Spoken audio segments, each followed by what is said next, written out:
listeners, and welcome to yet another episode of the Nigeria Football Weekly podcast with me, your host, Okoye. Today's episode 35, and once again, we've got the international break round the corner. So after these next set of fixtures over this weekend, we're going to have the final round of fixtures for Nigeria's group stage of World Cup qualification. As a result, our squad list was released earlier this week. I'm recording this on Wednesday. Apologies for the slight delay this week. But our squad list has been announced for our two final qualifiers against Liberia away and then finally at home to Cape Verde. So I'll be running through that squad list and my initial thoughts on it. And then I'll finally be touching on how our players performed over the weekend and week so far in their subsequent leagues in Europe. One quick announcement to make is CAF announced that for the African Cup of Nations in January, each squad will be permitted a squad of 28 players. So that's an upgrade from the usual 23. So kind of in line with what we saw in the Euros with the UEFA teams as well as in the Copa America.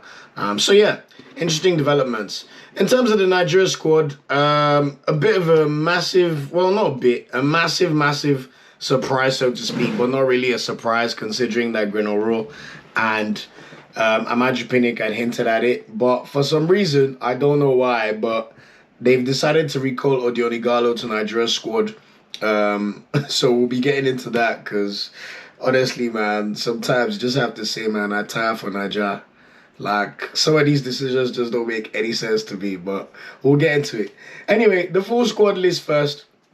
Goalkeepers, we got Maduka Okoye in goal, Daniel Akpe and Francis Zoho. Kind of the usual suspects you'll expect in there, to be fair. Because, Nigerian goalkeepers, that's the one place where we're still lacking true top quality, although you could say Okoye has the best potential of everyone. In terms of defenders, no massive surprises there. William Ekong, Chideze Awaziem, Kevin Akpoguma, Leon Balogun, and Kenneth Omero selected as centre-back pairings. Ola Aina and Abdullahi Shehu selected as right backs, and Zaidu Sanusi and Jamilu Collins selected at left back. So Calvin Bassey was dropped after being selected for his first squad in the last round of fixtures. Although for some reason I don't know why they didn't give him 2 minutes just to at least give him a cap. But when it comes to Grenoro and Nigeria football, some of these things are very, very hard to explain. Also, I think Tarnibohi is very, very unlucky not to be in this squad considering how poorly Abdullahi Shehu's team, Omonia and Nicosia, are performing in the SuperLig. I think they're currently 10th in the league. And to be honest, it's not like Abdullahi Shehu's been playing that well to be getting called up over someone that plays in Serie A. Yes, Tarnibohi plays for Venezia, but I'm sorry, he has every right to feel slightly hard done by this decision, if you ask me.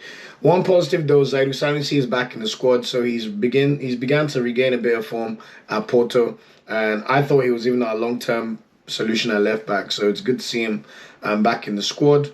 Any other developments in terms of centre backs? I think Kenneth Omero too is also very lucky to be in the squad, considering how Leganes are not exactly doing excellently well, and they play in the Spanish Segunda. But when I get to Ighalo, you notice that there seems to be this theme in Nigeria with, you must have experienced players in the squad for some reason, and I don't really know why. Like, a lot of these players are already experienced anyway. Ekong just made his 50th cap for Nigeria as well. Anyway, in midfield, they've decided to go with Ndidi, Joaribo, Frank Oyeka, and Alex Iwobi as a central attacking midfielder. For some reason, they keep listing Kelechi Iheanacho as a midfielder. It's like they think if they list him as a midfielder, it means he's a midfielder. It's so stupid. I don't get it. But anyway, Nigeria, some of these things are just hard to explain. And anyway, in terms of their forward list, Ahmed Musa called up yet again. I don't know what we're going to have to do to get them to stop calling Ahmed Musa, but I'm sure it's another one that they've done in the name of experience. Moses Simon probably deserves to be called up anyway. Samuel Chukwueze is back in the squad, which is really, really good to see. He's been injured for a while. So was Ndidi and Iwobi, who both missed the last squad. Odion Ighalo was recalled, as I mentioned, but we'll get into that in a bit. Victor Osimhen and Paulo Noachi also selected as strikers. And Chidera Ejike, he's made himself undroppable at this point, especially with his recent performances for the Super Eagles. So that's the squad list in a nutshell. So in terms of people who are missing based on injury from the last round, it will be Ndidi and Chukwueze. Three of our absolute pillars of the national team in terms of their performances. You could argue 3 of our top 5 players in terms of their contributions to the national team in the last 5 years. I mean, people talk about Iwobi's performances for his club, but you can't doubt what he does for his country in any vein at all. Good to see Zaidu Sanusi recalled, as I mentioned. One thing I can't understand with Nigeria, though, is how you only call up 3 central midfielders. In the whole of Europe, they decide that Ndidi, Aribo, and Onyeka is all they need as central midfielders.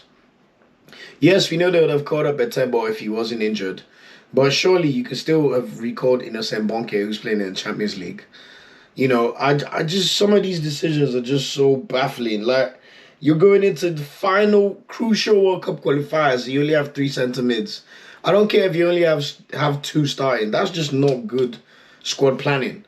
I saw a tweet from Zach Lowy on Twitter saying maybe some of these decisions are Ro's way of getting back at the NFF. And you have to scratch your head and think maybe he's right, because some of it just doesn't make sense. Just call up 4 central midfielders, for Christ's sake. Like, it's not that difficult. And of course, I'm glad Chukwueze is back in the squad. Chukwueze and Simon are very good options on the right wing. Eduke is a fantastic option on the left wing. And as long as he keeps Musa on the bench, I have no problem with that. Victor Osimhen, Kelechi Iheanacho, Paul Onuachu all called up. But someone please explain to me why Odion Ighalo's been called up. Odion Ighalo retired on a high after finishing as top scorer in AFCON 2019 when he was 30 years old. He's now 32 years old playing for Al-Shabaab in the Middle East. Like, I'm sorry, he has no right to be in the national team. Especially when you have a player like Taiwo Awoniyi, who is one of the top scorers in the entire Bundesliga this season. In fact, in the whole of Europe. And he even scored again last week. So it's just like, I don't get the thought process. Like, you got Terry Murphy, you've got Emmanuel Dennis. Emmanuel Dennis has been playing really, really well in the Premier League. In fact, if you ask me, Emmanuel Dennis should have taken Ahmed Musa's place in this squad. I'm sorry, because you could say you're not ready to drop Moses Simon, but Moses Simon plays on the left wing for his club side. So if you have Moses Simon and Eduke as your left wingers, and Iwobi you could also play as a left winger / cam, then you take Chukwueze and Dennis. Dennis has been playing on the right wing for Watford in recent games. I just don't get it, man. Like, we keep doing our best to push Nigerian football and make sure that people respect us. But sometimes, like, the NFF don't want to be respected. I mean, how do you explain calling up Odion Ighalo? I mean, it's probably one of the biggest news stories in football over the last week. Like, I'm seeing people who won't even normally tweet about Nigerian football tweet about it. And why is it always for controversial decisions? Why? He's not going to start over Victor Osimhen. He's definitely not going to do that. And there's no reason not to select Taiwo Awoniyi. A national team is supposed to reward fine club form. Taiwo Awoniyi is one of the best strikers in Europe so far this season. In fact, he's been playing far better than someone like Paul Onuachu, for example. So, yeah, that's another decision that just baffles me, guys. But, you know, when it comes to the Super Eagles, we just have to keep supporting and hope for the best, because we really, really need to beat Liberia. If not, we might be in trouble with Cape Verde. You know, at the moment, we're just a point ahead of them. We've got 9 points. They've got 7 points. We've got 9 points. If for any reason we draw our game against Liberia and they beat Central African Republic, we'll be tied on points. So it's essential that we beat Liberia away, no matter what. And then Cape Verde come to Lagos, and we already know what Central African Republic did when they came to Lagos. So we can't take anybody for granted. So it just worries me. And you can't be bringing on Odion Ighalo 2 months before an African Cup of Nations tournament starts. Like, where is the thinking and planning behind it? So what's Taiwo Awoniyi supposed to be doing? How does he feel about his opportunities, even though he's playing well? How should Emmanuel Dennis feel? It just baffles me, guys. But anyway, we'll still support the team. We don't have to worry about the fixtures until next week. So once we go through the fixtures early next week, that from the upcoming fixtures this weekend, we'll then dive into the games between Nigeria and our final 2 opponents. And they're also crucial because, obviously, as I mentioned in last episode, we dropped in our world rankings. So there's no time to waste. There's no games to be played. And it just seems like they can't help themselves in the NFF. I don't know what politics are being played or what they're trying to do. But anyway, Our game against Liberia will be on Saturday next weekend on the 13th of November away, and then we'll play Cape Verde on Tuesday in Lagos. And that's it in terms of the Nigeria squad. I'll do a proper preview for those games when I do the next podcast. So moving on to league performances and starting with the Premier League as usual. Alex Iwobi scored his first Premier League goal of the season. Whoop, whoop. We're very, very glad to see that. And his second goal overall in all competitions for Everton. Although they did lose 2-1 on Monday night away to Wolverhampton. To be fair, it was more of a consolation goal because Wolverhampton were 2-0 up and absolutely pasted them. It now means that Everton have lost 3 straight games now and they sit in 10th place in the league. Safe to say it's getting to squeaky bum time for Rafa Benitez and Everton because the fans were a bit on edge when he got appointed, but they were happy when things were going well. But they look like they've just, gone off track a little bit. Yes, Dominic Calvert-Lewin's been injured for a while and he's a big, big part of Everton, but they need him sooner rather than later. And the sad thing for Everton is it doesn't get any easier. So Tottenham have just announced Antonio Conte as their new manager, as you probably all know. And Everton's next game will be Antonio Conte's first game in charge for Tottenham. So Everton face Tottenham at home on Sunday at 2 p.m. So hopefully we'll see Alex Iwobi start the game, considering the fact that he scored his first Premier League goal of the season. Moving on to our Leicester boys, Kelechi Iheanacho, Wilfred Ndidi and Ademola Lookman. One of the positives to see over the weekend was Wilfred Ndidi was back on the bench for Leicester, so he's getting back to full fitness, and we'll probably see him start their game this weekend where they face Leeds United away on Sunday at 2 p.m. But prior to that, they'll also be playing in the Europa League on Thursday in a home game against Spartak Moscow. So we should see Ndidi get some minutes in those games. But anyway, in terms of their previous fixtures over the last week, they beat Brighton at home in the League Cup round of 16 on Wednesday night. They beat them on penalties after a 2-2 draw. Ademola Lookman actually started the game and scored. And Iheanacho came off the bench because he was being rested for the weekend game. On the weekend, they played my beloved Arsenal and lost 2-0. Probably one of the best performances I've seen from a goalkeeper in a while from Aaron Ramsdale. And we looked really, really good in the first 20 minutes of the game with Emil Smith-Rowe and Gabriel scoring from a corner kick. So not looking good for Leicester, to be honest. Usually they start the season strongly and then they tail off. But this season, they've kind of flipped the switch. They're not playing that well to start the season, so they're currently 11th. So I don't know if they're going to be able to, pick up their form and do even better. Because, when you look at players like Tielemans, he's probably having to look over his shoulder, especially with his contract situation. Like, it might be time for me to move on, But let's see how they get on when they play Leeds United on Sunday, because they are in desperate need of 3 points. And Leeds United only just got their first 3 points of the season away at Norwich. So they'll be desperate to do really well at Ellen Road in front of their fans. So that should be a very, very tasty encounter. Moving on to Frank Onyeka and Brentford, Frank the Tank, as he's affectionately called. Brentford are also into the quarterfinals of the League Cup, so they beat Stoke City 2-1 away last week Wednesday in the League Cup. Onyeka came off the bench in that game as he was being rested as well. He was back in the lineup though on Saturday as they got comprehensively beaten 3-1 away to Burnley. They just got tucked in, man. They got dumped on, to be honest. Burnley were really, really good. Burnley are just one of those teams you can't really predict. It was their first home win at Turf Moor since January, even though everybody has this weird illusion that they're always winning at home and, going away to Burnley is a tough fixture. They've really not been doing that well. And if I was going to put a bet on before this match, I would have probably put my money on Brentford, but they were shocking. Like, they got absolutely pammed by Burnley. So Chris Wood scored, Matt Lowton scored, and Maxwell Cornet from Lyon, they signed from Lyon in the summer, scored his 4th goal in 5 Premier League games. Although, to be fair to Brentford, a player called Sam Goodus, he scored quite a brilliant consolation goal to make it 3-1. But not a good day out for Brentford at all. So they'll be looking to bounce back over the weekend. And what better way to bounce back than a home fixture against Norwich City on Saturday? If that does not spell 3 points, I don't know what will, guys. So yeah, look out for Onyeka and the Brentford boys in that game. And finally, our Watford boys. Emmanuel Dennis and Ekong, they continue to start games while Etebo's recovering from his long-term injury. They're currently 16th in the league. They disappointingly lost 1-0 at home to Southampton on Saturday. But to be fair, though, Che Adams scored an absolutely brilliant goal. Che Adams is not like elite striker, but when he's scoring goals like that, you have to, you know, doff your hat to him. He literally just picked up the ball.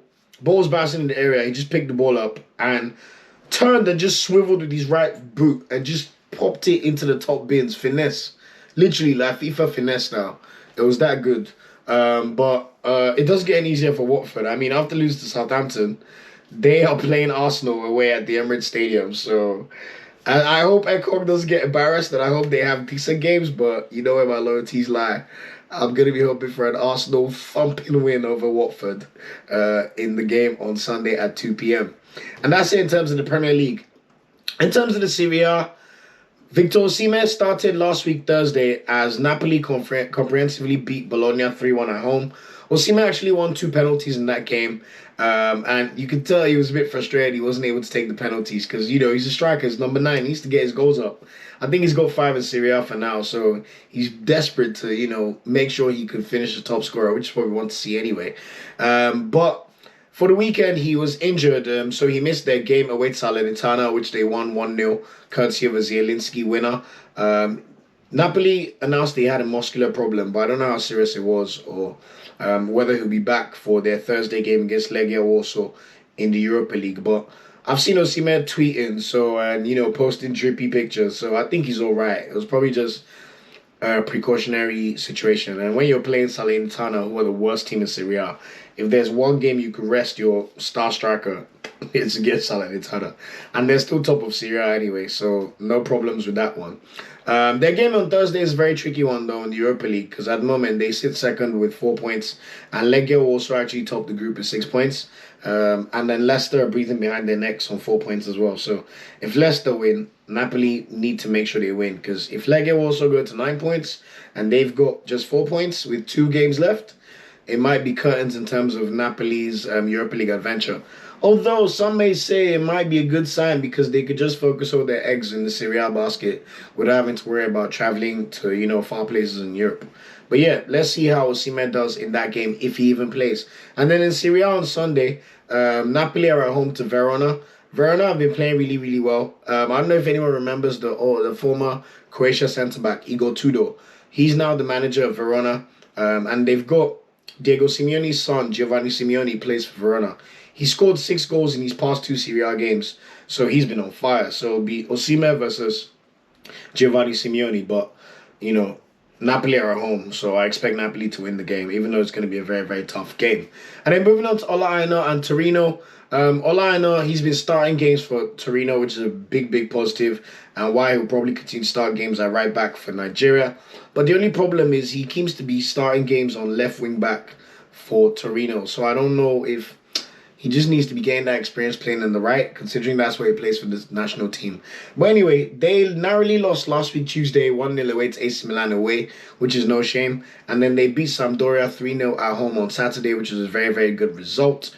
Next up for them in the league, they played Spezia away. So Torino will be looking to build on that victory. They're currently 12th in the league, so they could, you know, rise up the table a little bit. But so far, so good for Alana. Isaac's success. Hallelujah. He indeed had his first success of the season. So last week, Wednesday, Isaac Success scored his first goal of the season and his first goal in Serie A for Udinese in a 1-1 draw at home to Verona. It was a very, very good goal as well. Like, the man, when he's on form, he's got all the minerals that you want from a striker. He just shrugged off the defender and from outside the box just placed the shot with his right foot straight into the bottom corner. And it was a very, very good goal, to be fair. He also started their game over the weekend, but they lost 2-0 to Inter Milan, which is probably expected, to be fair. But hopefully he could keep up the form in terms of his fitness, because we know he's very, very, very injury prone. Next up for him, he plays Sassuolo at home on Sunday night. So we wish you all the best, Mr. Success. David Okereke and Tarani Bui at Venezia. They disappointingly lost 2-1 at home to Salernitana last week, Tuesday. I mean, if you lose to Salernitana, that cannot be a good sign. However, at the moment, they remain above the relegation zone. They're 16th. They also drew 0-0 away to Genoa on Sunday, so not a bad result. David Okereke started both games, and Tarani Bui came on as a sub in the Genoa game. So I know Bui, kind of not necessarily starting for Venezia, but still, when you compare his form to Abdoulaye Shehu, I'm sorry, this brother should be in the national team over Abdoulaye Shehu. I don't know if they're picking Abdullah Sheo just because he's Musa's friend. I don't know. But I don't want to speculate. Anyway, Champagne clash ahead for Venezia. So we know they have the best kids in Europe. But they play Jose Mourinho's Roma at home on Sunday evening. So that should be a tasty tie for them. And then finally, the Salernitana boys, as I already mentioned, they beat Venezia 2-1 away on Tuesday night with Joel Obi starting that game and Simino Anko coming off the bench.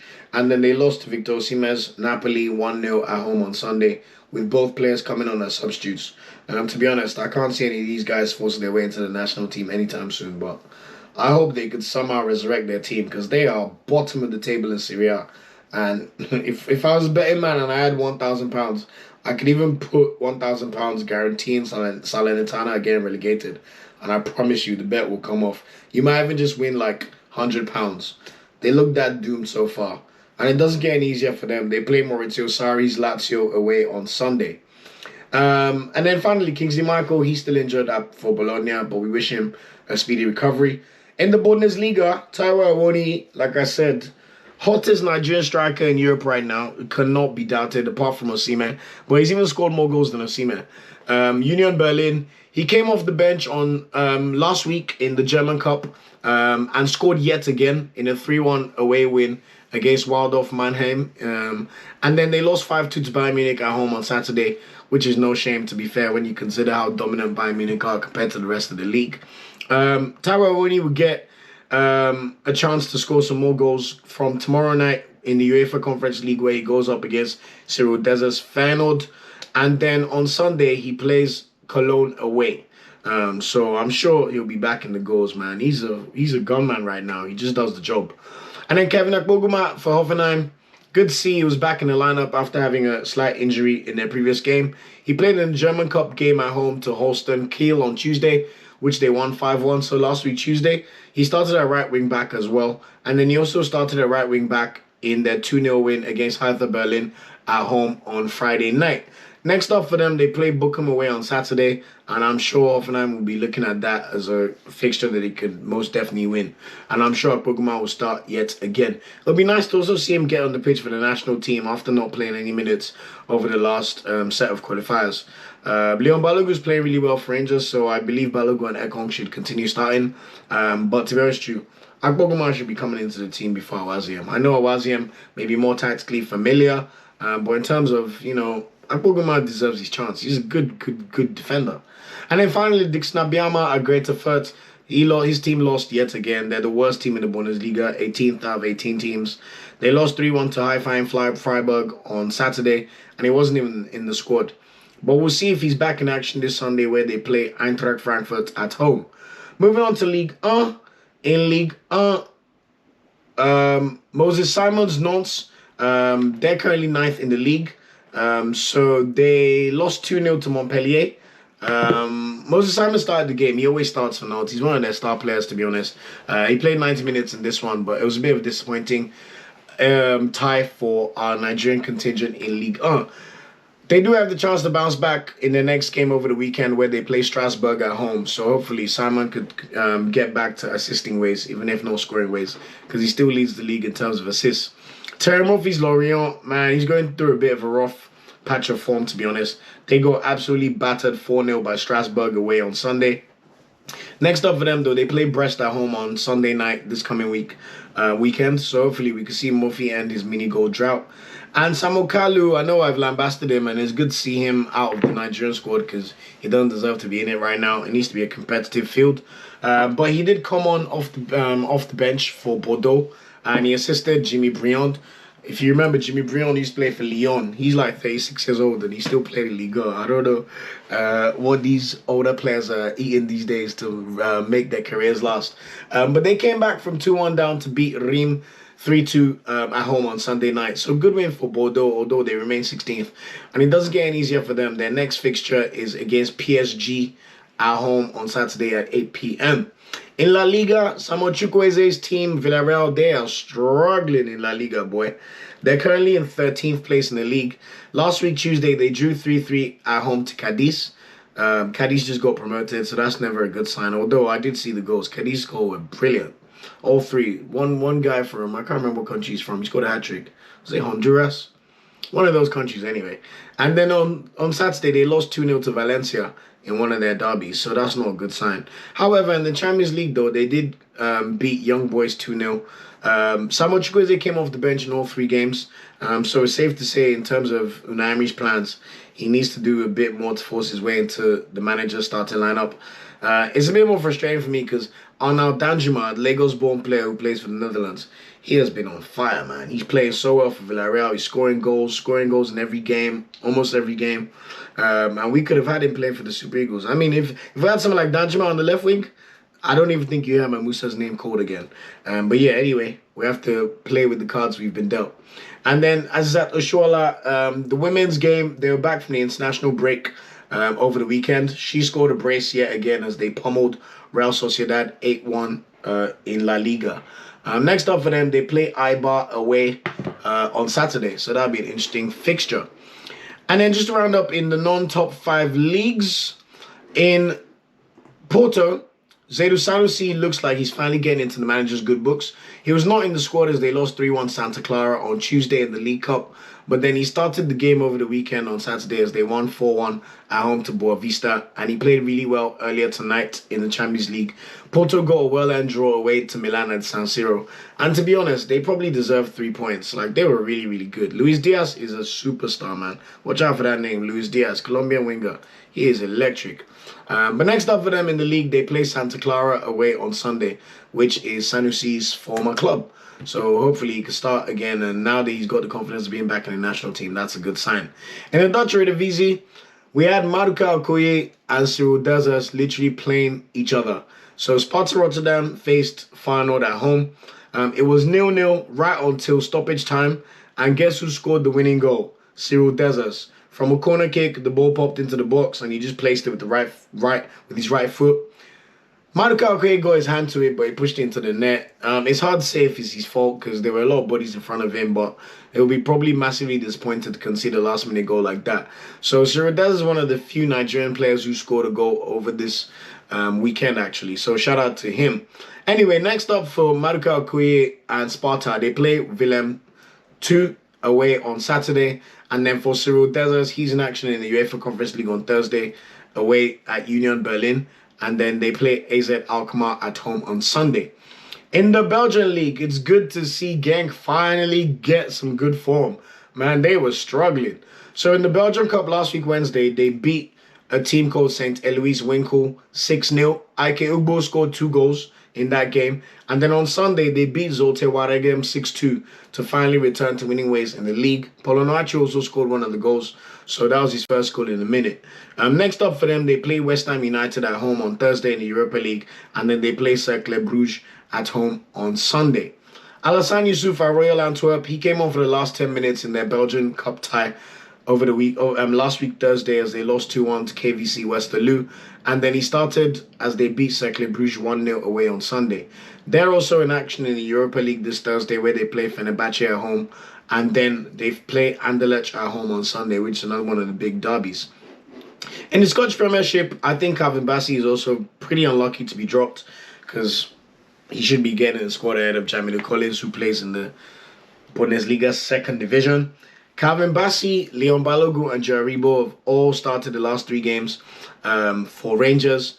On Wednesday, they played Aberdeen in the league. They drew 2-2, which is a bit annoying and frustrating for them. And then on Sunday, they pumped Motherwell 6-1. So good to see all 3 playing 90 minutes in all those games. And they're also in action in the Europa League. They play Brøndby away on Thursday night. And then in the league, they play Ross County on Sunday. In the Turkish league, Anthony Nwakaeme's Trabzonspor continue to lead the division. They were in action on Friday and won 2-1 against Rizespor. And Anthony Nwakaeme actually scored the winner. So shout out to him, man. He's just flourishing on club level, even though he's not really getting opportunities at country. Next up for them, they play Beşiktaş away on Saturday. Chidozie Awaziem's Alanyaspor are now up to 3rd place in the Turkish Super League. He was on the bench, though, in their 2-2 draw against Göztepe at home on Sunday. Next up for them, they play Rizespor away this coming Sunday. Brighton Samuel's Fenerbahce, they are struggling, man. He didn't play as they lost 2-1 to Konyaspor away on Saturday over the weekend. And next up for them, they'll be playing Royal Antwerp in the Europa League before they play Kayserispor at home on Sunday. And then finally, Super Eagles captain Ahmed Musa's Fatih Karagümrük. He came off the bench as they lost 2-1 to Kayserispor away on Sunday. And it doesn't get any easier for them because they've played Galatasaray at home on Sunday. In the Russian league, Chidera GK was initially rested for a 2-0 win in the Russian Cup where they beat Metalurg Lipetsk. And then unfortunately, they lost 2-0 in the league to Rubin Kazan away on Saturday. Next up for them, they played PFC Sochi away on Saturday, so I'm sure Ejike will be back in the starting lineup and hopefully he could get back into the goals. In the Greek league, Hermionikos Olympiakos, they beat Panathinaikos away 2-1, but he wasn't in the squad for some reason, so he's struggling, man. He needs to do a bit more to resurrect his career and get back into the Super Eagles squad. Next up for them, though, Europa League game against Eintracht Frankfurt on Thursday, and then they play Ionikos at home on Sunday. In the Swedish league, Innocent Bonke for Malmo, he started all their recent games. They're now back in first place in the Swedish league and look on course to win the championship. They beat second place AIK Solna 1-0 last week Wednesday, and then on they beat Sirius away 3-2 on Saturday. But in the Champions League, it's been back to the usual losing. They lost 1-0 to Chelsea on Tuesday night, so that's unfortunate for them. For Hammarby, Akinkumi Amo, he started as they beat Sirius 1-0 away on Wednesday, but then they lost 2-0 to Mjällby away on Monday. Next up for them, they played Örebro at home on Sunday, and I'm sure he'll get a move to a better team in the summer, but let's watch this space. And then finally, Abdullahi Sheu, Atiemwen and Uzoho, their team continues to struggle, man. Like I said, Omone and Nicosia, they're champions of Cyprus, but I don't know what's happened to them, man. They lost 1-0 on Friday at home to Anorthosis Famagusta. So I think they're currently 10th in the league. They've got UEFA Conference League against Basel at home on Thursday, and then they play Ethnikos Achna away on Sunday.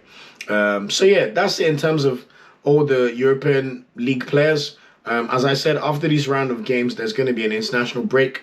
In terms of Star Boys of the Week, it's been a struggle in terms of goals. So we have to split it between Cyriel Dessers scoring a last-minute winner for Feyenoord against Maduka, Okoye, Sparta, Rotterdam in the Dutch Eredivisie, and Anthony Nwakaeme, who scored the winning goal to keep Trabzonspor in top spot in the Turkish SuperLig. In terms of ones to watch for the weekend, Alex Iwobi's Everton are at home against Tottenham on Sunday.